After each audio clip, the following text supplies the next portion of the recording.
Tornou, pois, a entrar Pilatos no pretório e chamou a Jesus e disse-lhe: Tu és o rei dos judeus?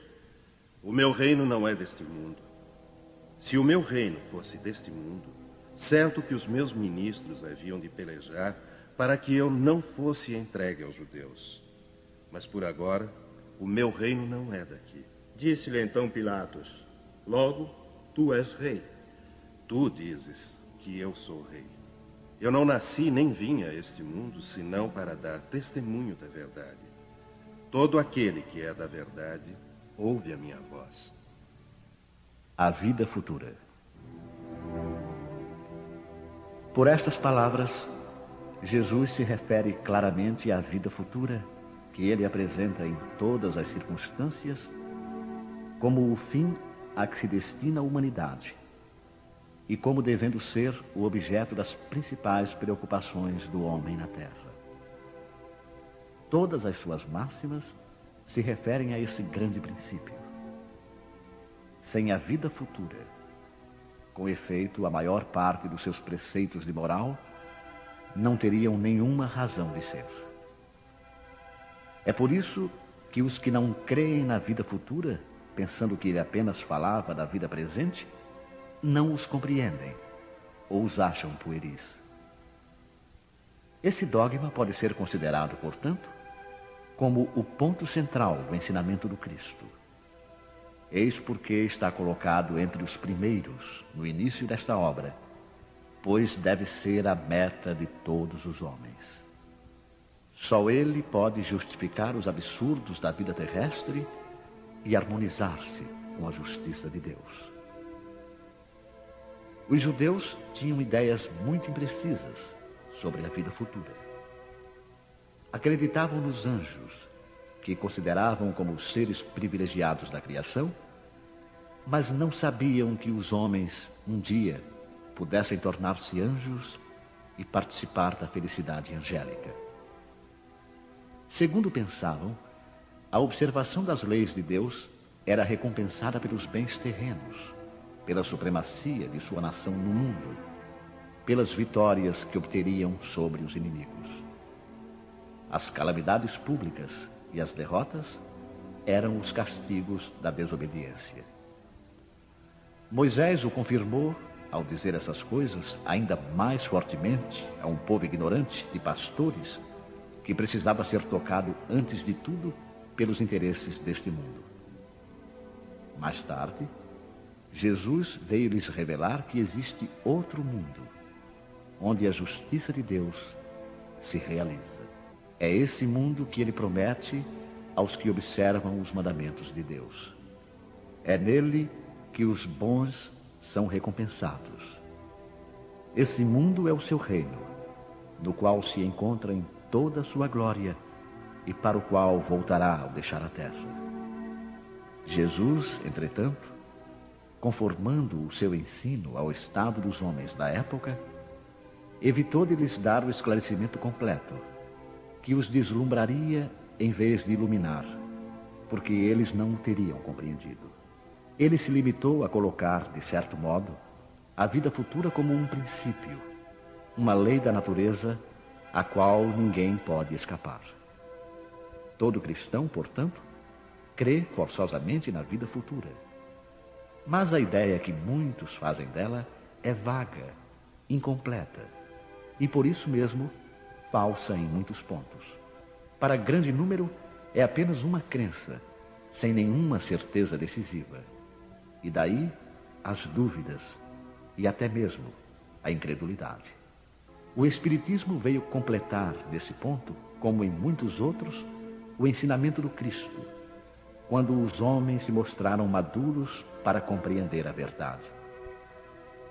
Com o Espiritismo, a vida futura não é mais simples artigo de fé, ou simples hipótese.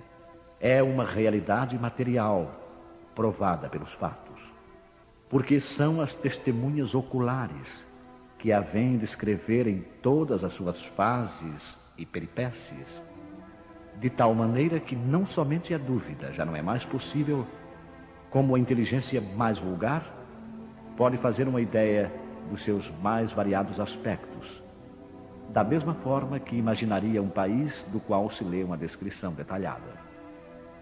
Ora, esta descrição da vida futura é de tal maneira circunstanciada, são tão racionais as condições da existência feliz ou infeliz dos que nela se encontram, que acabamos por concordar que não podia ser de outra maneira, e que ela bem representa a verdadeira justiça de Deus. A realeza de Jesus. O reino de Jesus não é deste mundo. Isso todos compreendem. Mas sobre a terra, ele não terá também uma realeza? O título de rei nem sempre exige o exercício do poder temporal. Ele é dado por consenso unânime aos que, por seu gênio, se colocam em primeiro lugar em alguma atividade, dominando o seu século e influindo sobre o progresso da humanidade. E é nesse sentido que se diz o rei ou o príncipe dos filósofos, dos artistas, dos poetas, dos escritores, etc. Essa realeza que nasce do mérito pessoal, consagrada pela posteridade, não tem muitas vezes maior preponderância que a dos reis coroados? Ela é imperecível, enquanto a outra depende das circunstâncias. Ela é sempre abençoada pelas gerações futuras, enquanto a outra é, às vezes, amaldiçoada. A realeza terrena acaba com a vida, mas a realeza moral continua a imperar, sobretudo depois da morte. Sob esse aspecto, Jesus não é um rei mais poderoso que muitos potentados? Foi com razão, portanto, que ele disse a Pilatos: eu sou rei, mas o meu reino não é deste mundo. O ponto de vista. A ideia clara e precisa que se faz da vida futura dá uma fé inabalável no porvir. E essa fé tem consequências enormes sobre a moralização dos homens, porque muda completamente o ponto de vista pelo qual eles encaram a vida terrena. Para aquele que se coloca, pelo pensamento, na vida espiritual, que é infinita, a vida corporal não é mais do que rápida passagem, uma breve permanência num país ingrato. As vicissitudes e as tribulações da vida são apenas incidentes que ele enfrenta com paciência, porque sabe que são de curta duração e devem ser seguidos de uma situação mais feliz. A morte nada tem de pavoroso.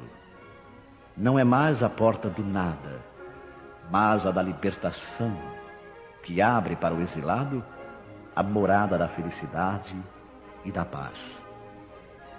Sabendo que se encontra numa condição temporária e não definitiva, ele encara as dificuldades da vida com mais indiferença, do que resulta uma calma de espírito que lhe abranda as amarguras. Pela simples dúvida sobre a vida futura, o homem concentra todos os seus pensamentos na vida terrena. Incerto do porvir, dedica-se inteiramente ao presente. Não entrevendo bens mais preciosos que os da terra, ele se porta como a criança que nada vê além dos seus brinquedos e tudo faz para os obter. A perda do menor dos seus bens causa-lhe pungente mágoa. Um desengano, uma esperança perdida, uma ambição insatisfeita, uma injustiça de que for vítima, o orgulho ou a vaidade feridas, são outros tantos tormentos que fazem da sua vida uma angústia perpétua, pois que se entrega voluntariamente a uma verdadeira tortura de todos os instantes. Sob o ponto de vista da vida terrena, em cujo centro se coloca, tudo se agiganta ao seu redor. O mal que o atinge, como o bem que toca aos outros, tudo adquire aos seus olhos enorme importância. É como o homem que dentro de uma cidade vê tudo grande em seu redor, os cidadãos eminentes como os monumentos. mas que, subindo a uma montanha, tudo lhe parece pequeno. Assim acontece com aquele que encara a vida terrena do ponto de vista da vida futura. A humanidade, como as estrelas no céu, se perde na imensidade.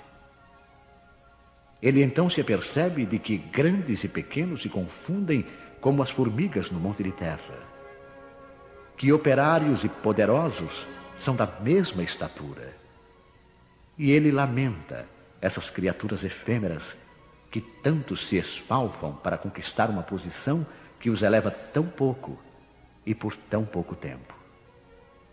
É assim que a importância atribuída aos bens terrenos está sempre na razão inversa da fé que se tem na vida futura. Se todos pensarem assim, dir-se-á, ninguém mais se ocupando das coisas da terra, tudo perigará. Mas não, porque o homem procura instintivamente o seu bem-estar, e mesmo tendo a certeza de que ficará por pouco tempo em algum lugar, ainda quererá estar o melhor ou o menos mal possível. Não há uma só pessoa que, sentindo um espinho sob a mão, não a retire para não ser picada. Ora, a procura do bem-estar força o homem a melhorar todas as coisas, impulsionado como ele é pelo instinto do progresso e da conservação, que decorre das próprias leis da natureza. Ele trabalha, portanto, por necessidade, por gosto e por dever, e com isso cumpre os desígnios da providência, que o colocou na terra para esse fim. Só aquele que considera o futuro pode dar ao presente uma importância relativa, consolando-se facilmente de seus reveses, ao pensar no destino que o aguarda. Deus não condena, portanto, os gozos terrenos, mas o abuso desses gozos em prejuízo dos interesses da alma. É contra esse abuso que se previne os que compreendem essas palavras de Jesus. O meu reino não é deste mundo. Aquele que se identifica com a vida futura é semelhante a um homem rico que perde uma pequena soma sem se perturbar. E aquele que concentra os seus pensamentos na vida terrestre é como o pobre, que ao perder tudo o que possui, cai em desespero. O Espiritismo dá amplitude ao pensamento e abre-lhe novos horizontes.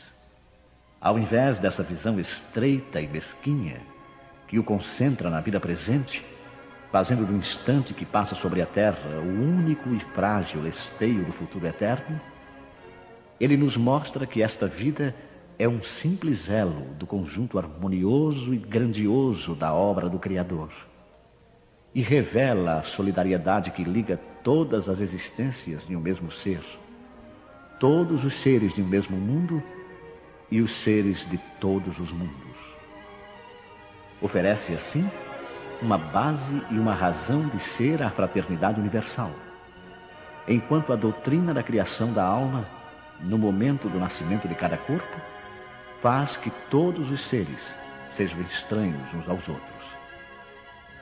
Essa solidariedade das partes de um mesmo todo explica o que é inexplicável, quando apenas consideramos uma parte.